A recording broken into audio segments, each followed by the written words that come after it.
السلام علیکم ورحمۃ اللہ وبرکاتہ۔ الحمد للہ رب العالمین، والصلاة والسلام علی رسولہ سید الانبیاء والمرسلین، وعلی آلہ واصحابہ الطیبین الطاہرین، اما بعد، فقد قال اللہ سبحانہ وتعالی فی القرآن المجید: اعوذ باللہ من الشیطان الرجیم، بسم اللہ الرحمن الرحیم۔ ان اللہ وملائکتہ یصلون علی النبی یا ایہا الذین آمنوا صلوا علیہ وسلموا تسلیما۔ اللہم صل علی سیدنا وشفیعنا وحبیبنا ونبینا ومولانا محمد وعلى آل سیدنا ومولانا محمد النبی الأمی الذي قرنت البرکۃ بذاتہ ومحیاہ وتعطرت العوالم بطیب ذکرہ وریاہ۔ محترم سامعین کرام، ناظرین کرام، اللہ تبارک و تعالیٰ کا بے انتہا فضل ہے، کرم ہے کہ اللہ تبارک و تعالیٰ نے آپ کو اور ہم کو پیارے آقا حضور رحمت للعالمین جناب محمد الرسول اللہ صلی اللہ علیہ وسلم کا امتی بنایا، اور اللہ تبارک و تعالیٰ کا شکر ہے، احسان ہے کہ اللہ تبارک و تعالیٰ نے آپ کو اور ہم کو آج یہاں جمع ہو کر حمدن للہ، شکرن للہ، اس کے کلام کو سننے اور سمجھنے کی توفیق اللہ تعالیٰ نے ہم کو اور آپ کو عطا فرمائی۔ دوستو، دنیا میں ہزاروں لاکھوں کروڑوں علماء کرام بیانات کرتے ہیں، الحمدللہ لوگ بیانات سنتے رہتے ہیں۔ اللہ تعالیٰ جن کو توفیق دیا وہ بدل بھی جاتے ہیں، اللہ کی طرف پلٹتے بھی ہیں۔ اب جو بدبخت ہوتے ہیں، ازلی بدبخت، وہ کلام اللہ یا دوسرے بیانات سننے کے بعد بھی وہ بدلتے نہیں ہیں۔ مگر دوستو، تمام بیانات میں سب سے بہتر اگر ہے تو اللہ کی کتاب۔ حضور اکرم علیہ السلام نے فرمایا کہ فَإِنَّ خَيْرَ الْحَدِيثِ کتاب اللہ۔ تمام گفتگو میں، تمام باتوں میں بہتر سے بہتر اگر کوئی گفتگو ہے تو وہ کتاب اللہ، یعنی مطلب کتاب اللہ کی گفتگو ہے۔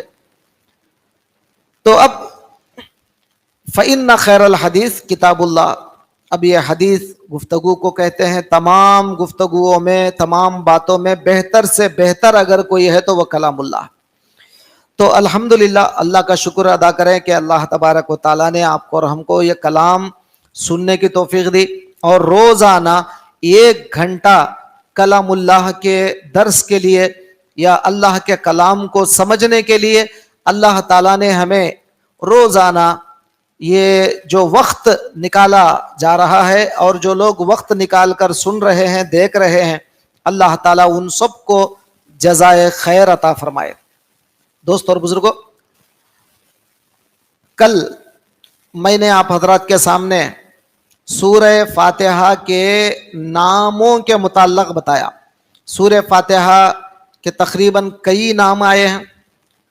ام القرآن ہے، ام الکتاب ہے، اور سورۃ الدعاء ہے، سورۃ الکنز ہے، سورۃ الحمد ہے، سورہ وافیہ ہے، کافیہ ہے، شافیہ ہے، رقیہ ہے، بہت سورۃ الصلاۃ ہے۔ تو بہت سے ناموں سے اس سورے کو پکارا گیا ہے۔ جو جتنا زیادہ اہمیت والا سورہ ہوگا اتنے ہی زیادہ اس کے نام آ جائیں گے۔ تو اب چونکہ یہ سورہ پوری قرآن میں بہت عظمت والا سورہ ہے، پوری قرآن کا جڑ ہے، اسی لیے اس کی اہمیت بھی اتنی ہی زیادہ ہے۔ چلیے الحمدللہ، اب ہم آج کا درس شروع کرتے ہیں۔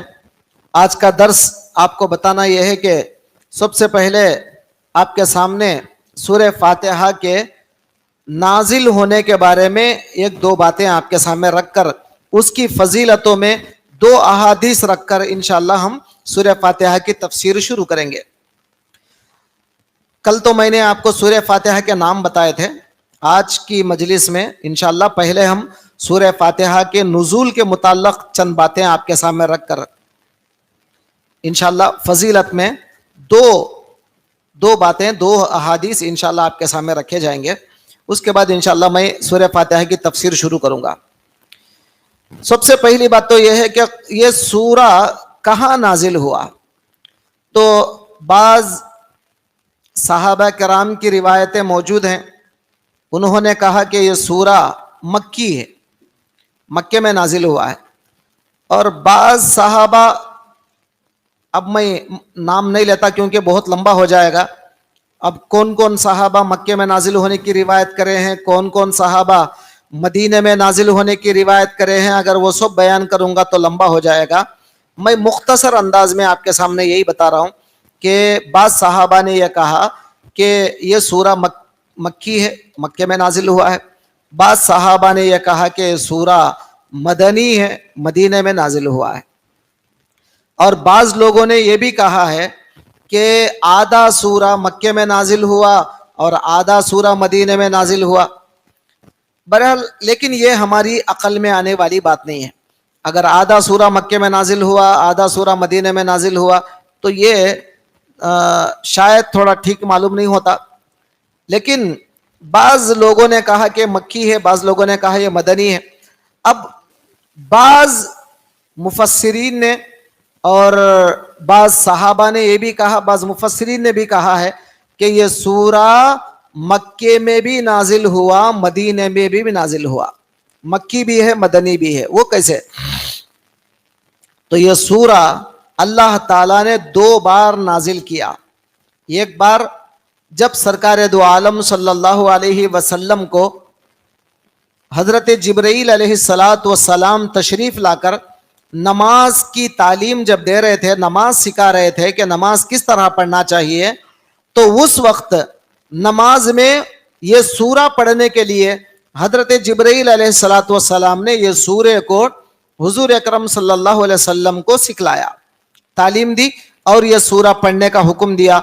نماز میں حضور اکرم صلی اللہ علیہ وسلم سورہ فاتحہ کی تلاوت مکے میں بھی کیا کرتے تھے، چونکہ نماز مکے میں 5 وقت فرض نہیں تھی۔ یہ ساری دنیا جانتی ہے کہ نماز جو فرض ہوئی 5 وقت، جو آج ہم فجر، ظہر، عصر، مغرب، عشاء جو نماز 5 وقتہ جو ادا کر رہے ہیں، الحمدللہ جو بھی پڑھنے والے لوگ پڑھ رہے ہیں، تو یہ 5 وقت کی نماز حضور اکرم صلی اللہ علیہ وسلم معراج میں تشریف لے جانے کے بعد معراج کی رات میں اللہ تعالیٰ نے حضور اکرم صلی اللہ علیہ وسلم پر اور ان کی امت پر 5 نمازیں فرض کیا ہے۔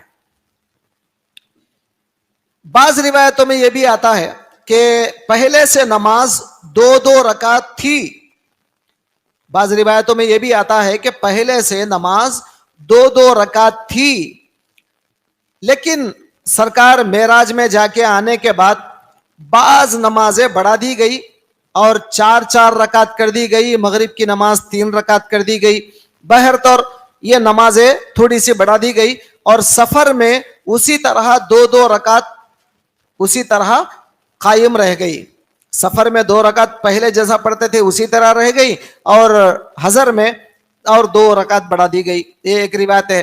اور بعض روایتیں یہ بھی ہیں کہ نماز حضور اکرم صلی اللہ علیہ وسلم پڑھتے تو تھے پہلے مکہ مکرمہ میں، معراج میں جانے سے پہلے سرکار نماز پڑھتے تھے، صحابہ بھی نماز پڑھتے تھے، لیکن 5 وقتہ نماز فرض نہیں تھی، 5 وقت نماز فرض نہیں تھی، لیکن بعد میں اللہ تعالیٰ معراج کو جا کے آنے کے بعد معراج میں اللہ نے 5 وقت کی نماز کو فرض کیا ہے۔ بہرطور اب یہ نماز جیسی بھی ہو، چاہے معراج کو جانے کے بعد ہو یا معراج سے پہلے ہو، بہرحال نماز تو تھی، سرکار دو عالم صلی اللہ علیہ وسلم مکے میں باقاعدہ نماز ادا کرتے تھے، اور حضرت عمر بن خطاب رضی اللہ تعالیٰ عنہ جب تک مسلمان نہیں ہوئے، لوگ گھروں میں چھپ چھپ کر نمازیں پڑھا کرتے تھے، اب جب حضرت عمر رضی اللہ تعالیٰ عنہ کو اللہ نے اسلام کے لیے چن لیا تو حضرت عمر رضی اللہ تعالیٰ عنہ اسلام لانے کے بعد وہی تلوار جو تلوار سے محمد الرسول اللہ کی گردن نکالنے گئے تھے وہی تلوار لے کر پلٹ کر آ کر اعلان کرتے ہیں اگر کوئی اپنی بیوی کو بیوہ کرنے کا ارادہ رکھتا ہو اور اگر اپنے بچوں کو یتیم کرنے کا ارادہ رکھتا ہو تو آ جائے میرے سامنے. آج عمر اسلام لا چکا ہے اور ہم کھل کر آج سے اللہ کی عبادت کریں گے. تو حضرت عمر رضی اللہ تعالیٰ عنہ اسلام میں آنے کے بعد اسلام کو ایک تقویت ملی, ایک اسلام کو مدد ملی اور سارے مسلمان کھل کر عبادت کرتے, باقاعدہ مکے میں نماز ادا کر رہے تھے, لیکن جماعت سے تو نہیں تھی, بہرحال الگ الگ انداز میں نمازیں ادا کرتے تھے اور یہ نماز 5 وقتہ نہیں تھی لیکن نماز تو تھی.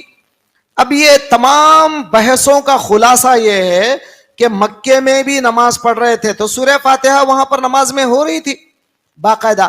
تو حضرت جبرائیل علیہ السلام نے مکہ مکرمہ میں سورہ فاتحہ سرکار دو عالم کو سکھلایا اور سرکار دو عالم نے سارے صحابہ کو سکھلایا سورہ فاتحہ, کیونکہ یہ نماز میں یہ سورہ فاتحہ پڑھا جاتا ہے. تو مکے میں بھی اللہ تعالیٰ نے یہ سورہ کو نازل فرمایا. اس کے بعد جب حضور صلی اللہ علیہ وسلم مدینہ پہنچے تو مدینہ جانے کے بعد ایک واقعہ یہ بھی آتا ہے کہ سرکار دو عالم صلی اللہ علیہ وسلم بیٹھے تھے اور حضرت جبرائیل علیہ السلام بھی ان کے ساتھ بیٹھے تھے.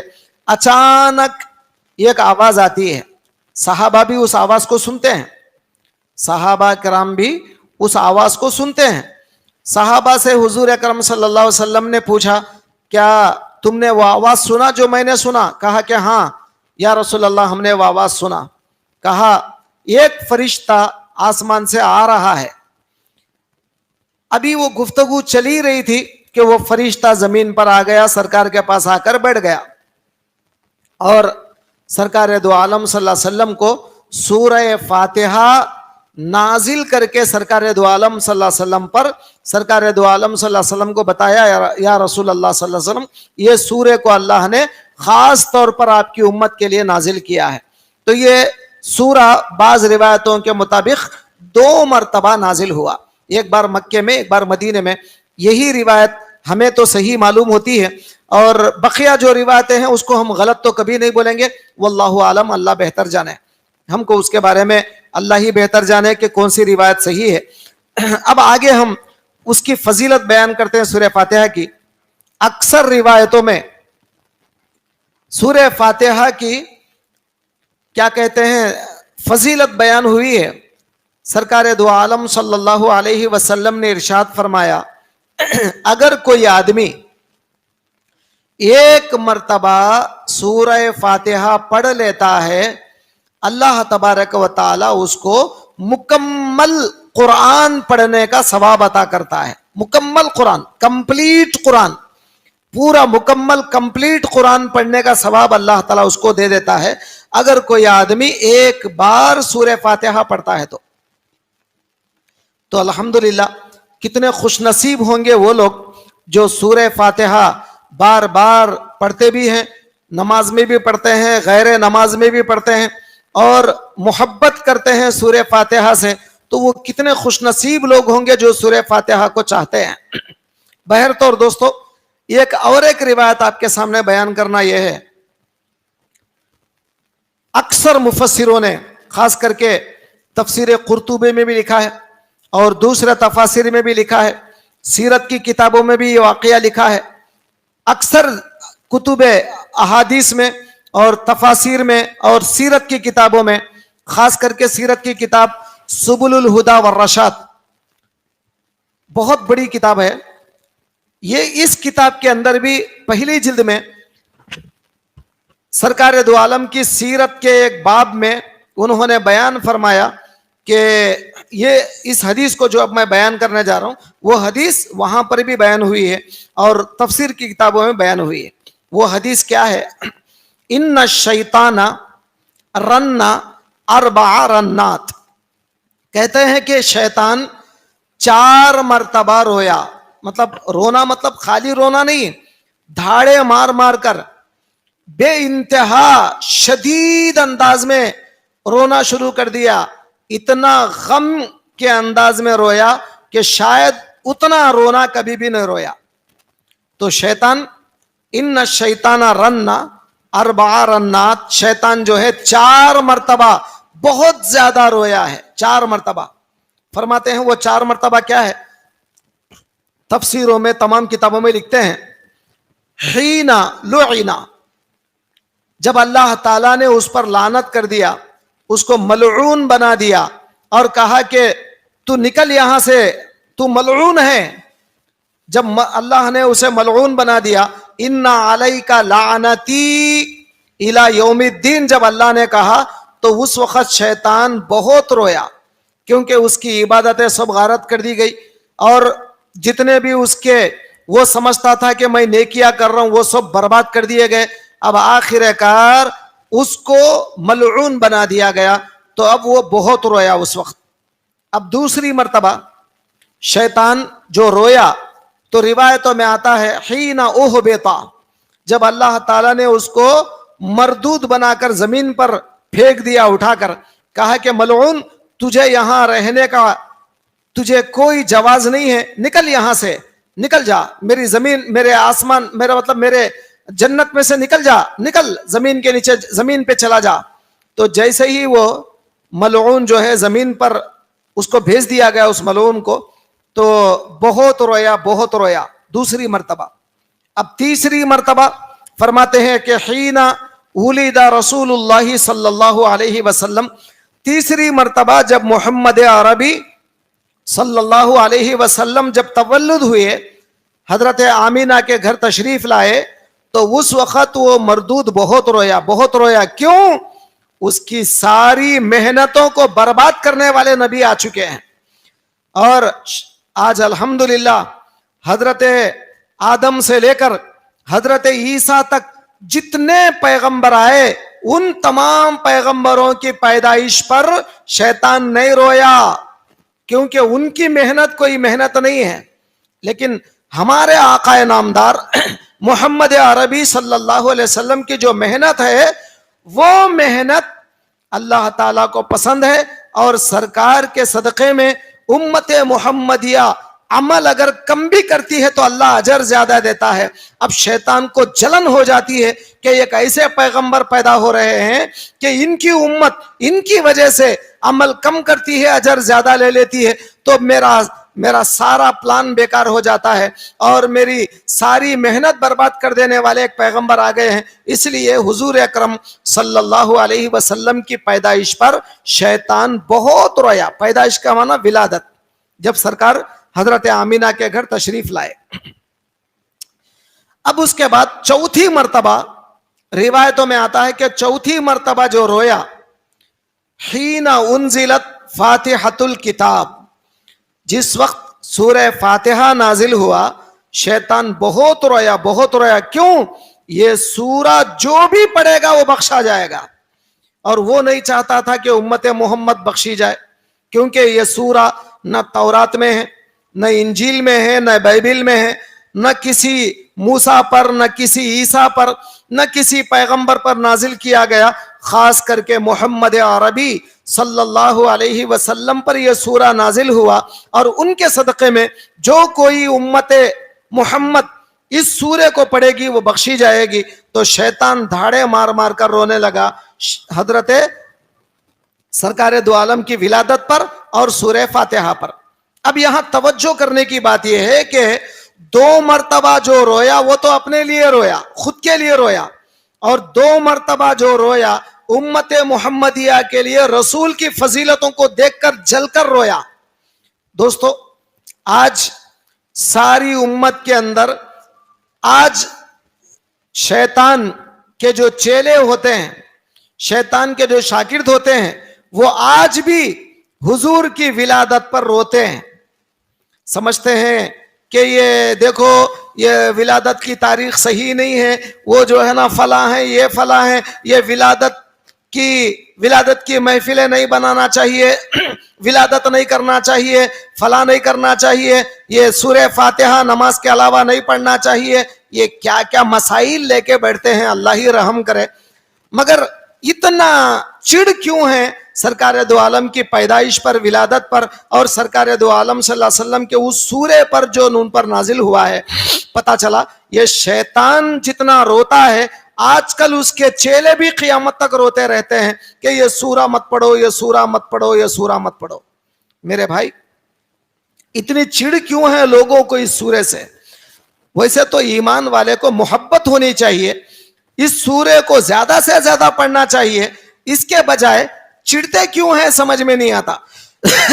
اور بات بات پر دلیل پوچھتے ہیں، بھائی نماز میں تو پڑھتے ہیں سورہ فاتحہ، یہ تو سب پڑھتے ہیں، مگر غیر نماز میں سورہ کیوں پڑھتے ہیں؟ میرے محترم دوستو، کبھی احادیث کا مطالعہ کیا کیجئے، کبھی سیرت طیبہ پڑھا کیجئے، آپ کو پتا چلے گا کہ حضور اکرم علیہ السلام نے نماز ہی میں سورہ فاتحہ کو نہیں پڑھا ہے، نماز کے بعد بھی کئی مرتبہ سورہ فاتحہ کو سرکار نے پڑھا ہے۔ تو سورہ فاتحہ بڑی فضیلت والا سورہ ہے، تو دعا اس بات کی کرو کہ اللہ تعالیٰ آپ کو اور ہم کو سورہ فاتحہ زیادہ سے زیادہ پڑھنے کی توفیق دے۔ ایک اور روایت بیان کر دے کہ میں آگے بڑھوں گا، سورہ فاتحہ کی تفسیر شروع کروں گا۔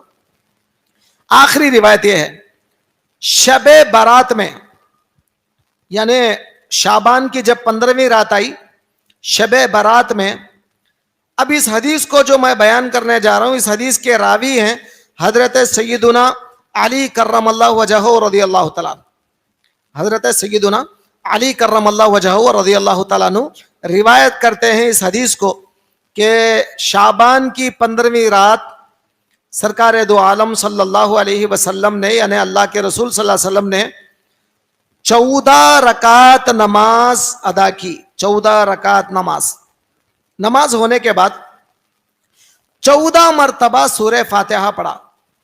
توجہ فرمائے اس حدیث پر، 14 مرتبہ سورہ فاتحہ پڑھا، اس کے بعد 14 مرتبہ سورہ اخلاص پڑھا، پھر 14 مرتبہ سورہ فلق کی تلاوت کیا، پھر 14 مرتبہ سورہ ناس کی تلاوت کیا، ایک بار آیت الکرسی پڑھے، اور شہید اللہ انہ لا الہ الا اللہ جو آیت ہے وہ آیت ایک مرتبہ پڑھے۔ اب یہ تمام لقد جاءکم رسول من انفسکم جو سورہ توبہ کی آخری آیت ہے وہ پڑھے۔ یہ تمام آیتیں پڑھنے کے بعد سرکار دو عالم صلی اللہ علیہ وسلم جب اس سے فارغ ہو گئے تو حضرت علی رضی اللہ تعالیٰ عنہ نے پوچھا، یا رسول اللہ صلی اللہ علیہ وسلم ما صنیعکم ھذا، اس طرح کرنے کا مطلب کیا ہے؟ کیوں کیا آپ اس طرح؟ آج تک تو ہم نے نہیں دیکھا آپ کو اس طرح کرتا ہوا، نماز کے بعد 14 بار سورہ فاتحہ پڑھتا ہوا، ہم نے تو کبھی نہیں دیکھا، آپ اس طرح جو کیے ہیں اس کی وجہ کیا ہے؟ سرکار نے فرمایا، جو کوئی جیسا میں کرا ہوں، یعنی شعبان کی 15ویں رات 14 رکعت نماز ادا کر کے 14 بار سورہ فاتحہ، 14 بار اخلاص، 14 بار فلق، 14 بار ناس، ایک بار آیت الکرسی، اور ایک بار کیا بولتے شہید اللہ، اور ایک بار جو ہے نا لقد جاءکم سورہ توبہ کی آخری آیتیں، یہ سب اگر پڑھے گا تو اللہ تعالیٰ اس کو 20 حج مبرور کا ثواب عطا کرے گا۔ 20 حج مبرور یعنی مطلب مقبول حج کا ثواب دے گا، 20 حج۔ توجہ فرمائیں، کیا بات ہے، معمولی بات ہے کہ 20 حج کا ثواب اگر کوئی لے تو سورہ فاتحہ میں کوئی معمولی چیزیں نہیں ہیں، یہ سورہ ہی ویسا ہے، بڑی عظمت والا سورہ ہے، بڑی برکتوں والا سورہ ہے، لہٰذا مسلمانوں کو تو اس سورے سے محبت کرنے کی ضرورت ہے، جتنا زیادہ ہو سکے وہ سورہ بار بار ہم پڑھتے رہیں۔ اللہ تعالیٰ دنیا میں اور آخرت میں ہماری بخشش کر دے۔ اور ایک روایت مجھے یاد آ گئی، حضرت عبداللہ ابن مسعود رضی اللہ تعالیٰ عنہ کی روایت ہے، آپ فرماتے ہیں کہ اگر اللہ تعالیٰ کسی قوم کے اوپر غضبناک ہو جائے اور عذاب نازل کر دے اور وہ عذاب ہمارے اوپر آ جائے، اب دیکھیے اب وائرس آ گیا ہے، یہ عذاب ہمارے اوپر آ گیا ہے، لیکن اب پتہ نہیں اللہ تعالیٰ کس کو بچانے والا ہے، کس کو اس عذاب کے لپیٹ میں لینے والا ہے، وہ اللہ ہی کو بہتر معلوم، اللہ ہی بہتر جانتے ہیں، لیکن اب ہم دعا کے سوا کچھ نہیں کر سکتے۔ لیکن ایک حدیث اب یہ وائرس میں بھی آپ کو کام آ جائے گی۔ حضرت عبداللہ ابن مسعود رضی اللہ تعالیٰ عنہ روایت فرماتے ہیں، فرمایا آپ نے کہ اگر اللہ تعالیٰ کسی قوم پر غضبناک ہو جائے، کسی قوم پر اللہ تعالیٰ غضبناک ہو جائے اور عذاب نازل کرنے کے قریب ہو، اور اگر اس قوم میں کا کوئی آدمی یا کوئی بچہ سورہ فاتحہ پڑھ لیتا ہے، اللہ تعالیٰ وہ آنے والے عذاب کو واپس لے لیتا ہے۔ تو پھر آپ بولیں گے حضرت ہم تو سورہ فاتحہ پڑھ رہے ہیں، عذاب واپس نہیں گیا، کیا بات ہے؟ بلا آ رہی، وائرس پھیل رہا ہے، کیا بات ہے؟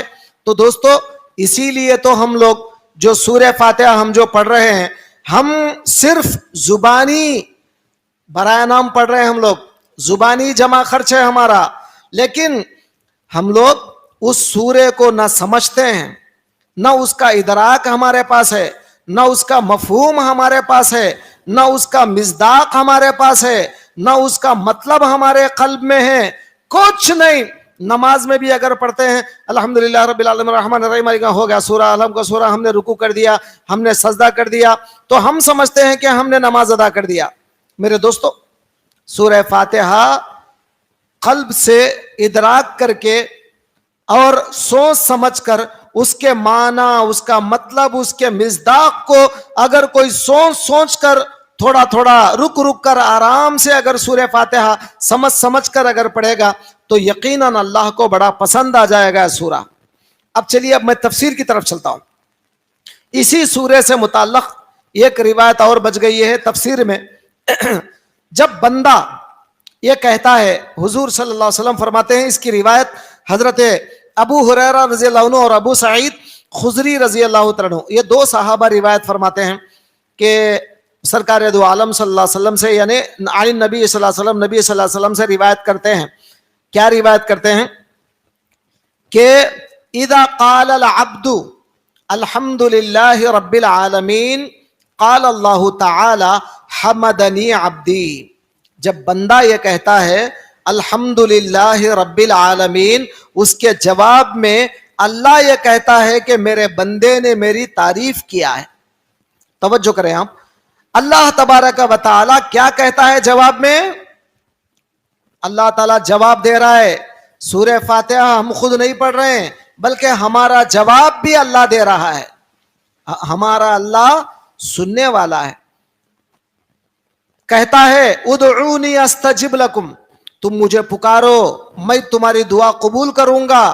اب وہ پروردگار جس کا اعلان یہ ہے کہ دعائیں سنتا ہے، وہ پروردگار اعلان کرتا ہے جب بندہ نماز میں الحمدللہ رب العالمین کہتا ہے، اللہ اس کے جواب میں کہتا ہے حمدنی عبدی، میرے بندے نے میری تعریف کر دیا۔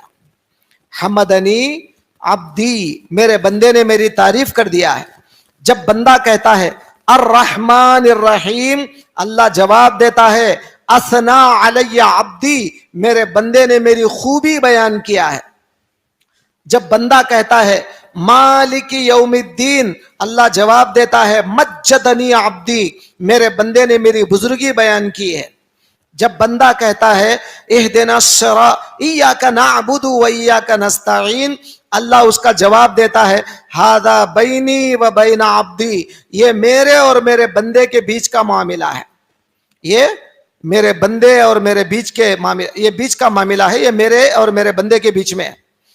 اب اس کے بعد بندہ جب کہتا ہے اہدنا الصراط المستقیم، اب اللہ اس کا جواب یہ دیتا ہے اہدنا الصراط المستقیم صراط الذین انعمت علیہم، جب کہتا ہے اللہ تعالیٰ اس کا جواب یہ دیتا ہے ھذا لعبدی، یہ سیدھا راستہ جو میرے بندے نے پوچھا وہ اسی کے لیے ہے، یعنی میرے بندے کے لیے ہے یہ سیدھا راستہ، میں نے میرے بندے کے لیے ہی سیدھا راستہ بنایا ہے۔ اب جب بندہ کہتا ہے غیر المغضوب علیہم ولا الضالین، تو اللہ تعالیٰ جواب میں کہتا ہے وَلِعَبْدِي مَا سَأَلَ، میرے بندے نے جو پوچھا وہ اس کے لیے ہے۔ توجہ کریں، کیا بات ہے؟ اللہ تعالیٰ ہمارے ہر آیت کا جواب دیتا ہے، اللہ تعالیٰ ہمارے ہر بات کا جواب دیتا ہے۔ اب اس میں دیکھیں ایک راز بھی ہے، وہ راز کی بات کیا ہے میں آپ کو بتا دوں۔ بنی اسرائیل کے لوگ حضرت موسیٰ علیہ السلام کے پاس آئے، آ کر حضرت موسیٰ علیہ السلام سے کیا پوچھا؟ اے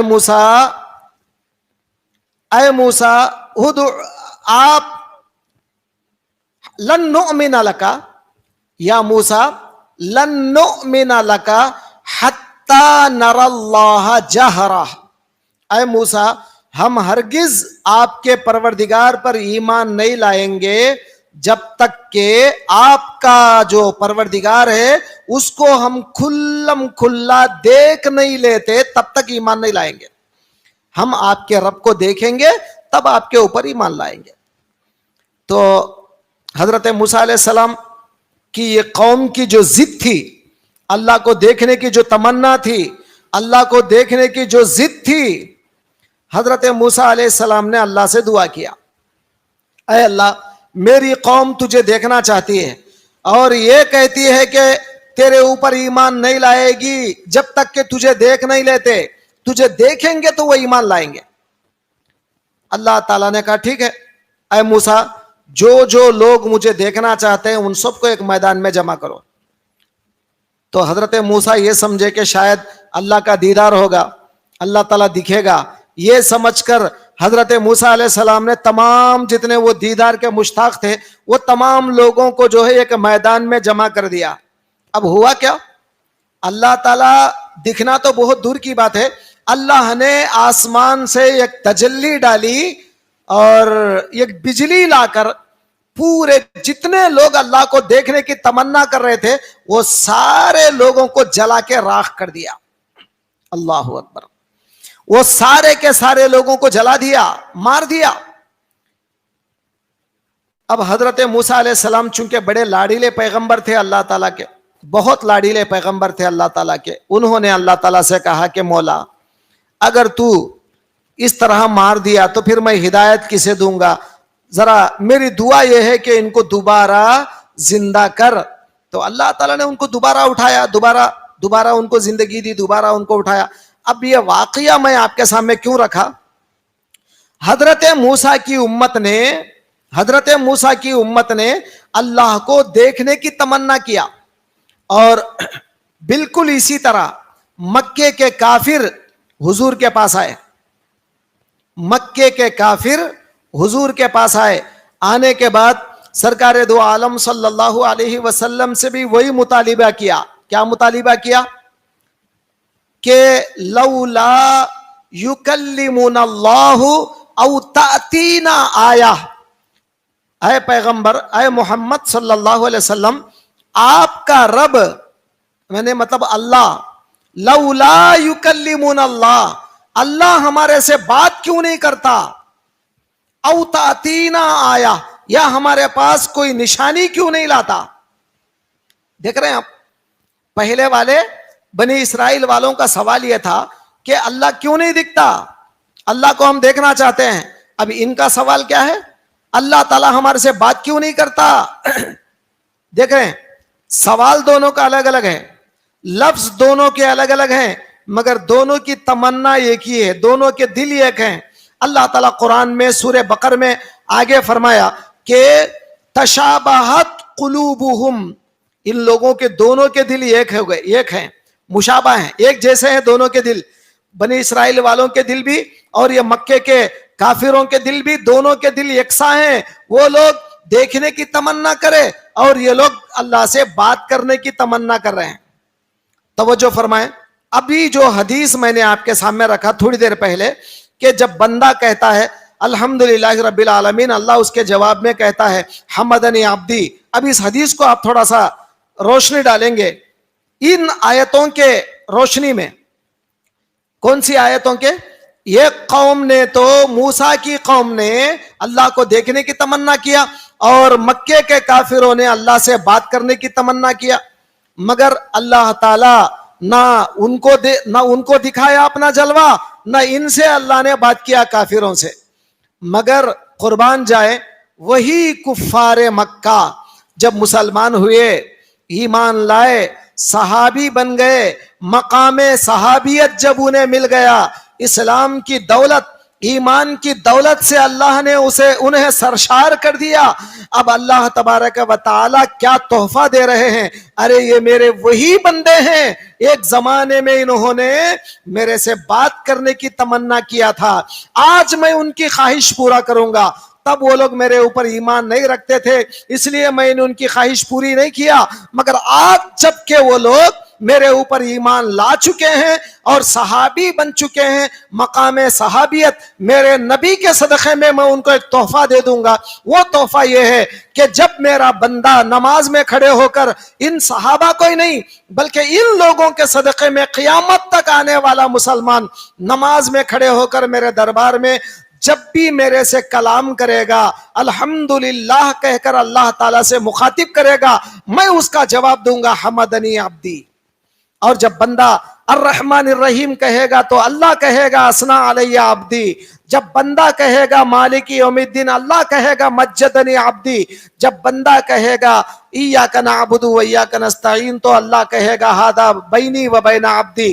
جب بندہ کہے گا اہدنا الصراط المستقیم صراط الذین انعمت علیہم تو اللہ کہے گا ھذا لی عبدی. جب بندہ کہے گا غیر المغضوب علیہم ولا الضالین تو اللہ کہے گا ولی عبدی ما سأل. دیکھا آپ نے کیا تحفہ ہے ہمارے لیے. اللہ اکبر, کتنا بڑا تحفہ اللہ نے دے دیا. تو جب بندہ نماز میں اس سورے کو پڑھتا ہے تو گویا وہ اللہ سے باتیں کر رہا ہے, اللہ بھی ان باتوں کا جواب دے رہا ہے. بس یقین کرنے کی ضرورت ہے, اس کے سوا کچھ نہیں. اللہ تعالی ہماری باتوں کا جواب دے رہا ہے.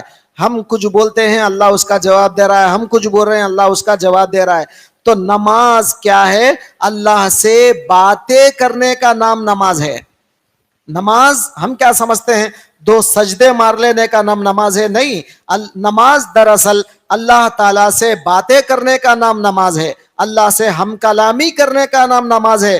اسی لیے سرکار دو عالم صلی اللہ علیہ وسلم نے ایک اور حدیث پاک میں ارشاد فرمایا یناجی اللہ ما دام فی الصلاۃ, بندہ جب تک نماز میں رہتا ہے اللہ سے سرگوشیاں کرتا ہے. سرگوشیوں کے معنی کانوں میں باتیں کرتا ہے, اللہ سے راز کی باتیں کرتا ہے. تو وہ باتیں کیا ہیں؟ یہی باتیں ہیں. جب بندہ الحمدللہ رب العالمین کہتا ہے تو اللہ حمدنی عبدی کہتا ہے, دونوں کی بات چیت ہو رہی ہے. تو کیا تحفہ امت محمدیہ کو ملا, الحمدللہ الحمدللہ.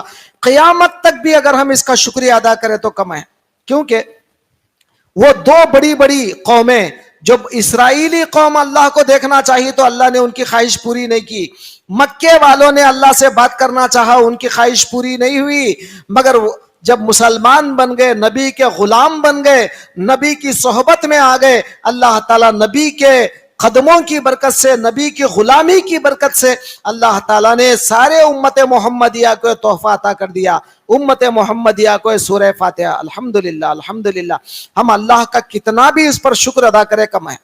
تو دوستو, آج کی اس مجلس میں ابھی میں نے تفسیر تو شروع بھی نہیں کیا, صرف ابھی آپ کو یہ تمام باتیں بتانے میں ٹائم ختم ہو گیا, 35 منٹ ہو گئے ہیں.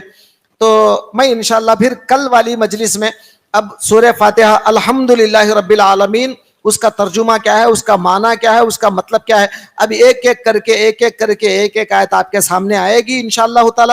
ابھی تو آج کی صحبت میں نے آپ کو چند روایتیں جو اکثر کتابوں کے اندر موجود ہیں وہ میں نے آج آپ کے سامنے بیان فرمایا.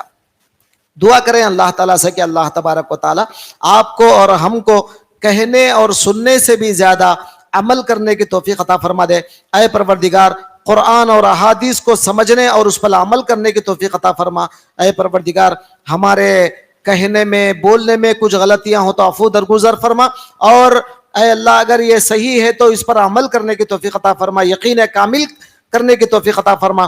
اے پروردگار عالم, جو تمام راز ہے وہ تو جانتا ہے. پروردگار, سورہ فاتحہ کے جو اسرار ہیں وہ ہمارے اوپر کھول دے, اور اس کو سمجھ کر اے اللہ تیرے دربار میں حاضر ہونے کی اور اس کا ادراک کرنے کی توفیق عطا فرما. واسطہ تیرے حبیب پاک کا صلی اللہ تعالی علی خیر خلقہ محمد وعلی آلہ واصحابہ واہل بیتہ اجمعین برحمتک یا ارحم الراحمین والحمد للہ رب العالمین.